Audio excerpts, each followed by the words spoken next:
હાલો ભાઈ, મારું નામ છે વાજા રામભાઈ છગનભાઈ. અહીંયા માધુપુરનો રહેવાસી છું. અને આપણે અહીંયા મેળો થાય છે, માધવરાયજી અને રૂક્ષ્મણીજીના વિવાહ. અહીંયા લગ્ન દર વર્ષે થાય છે, મેળો ભરાય છે, બહુ મોટે પાયે મેળો ભરાય છે.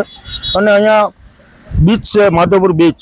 બીચનું અત્યારે એમ માનો ને કે 75% રોજગારી ધંધો વધ્યો છે.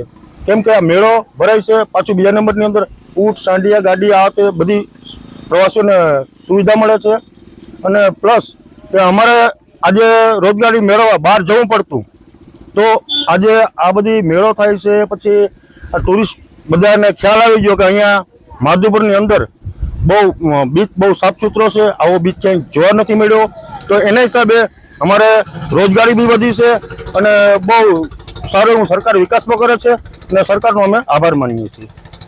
પહેલાં અમારે અહીંયા મેળો લોકલ થતો, કેમ કે સામાન્ય મેળો થતો, બરાબર.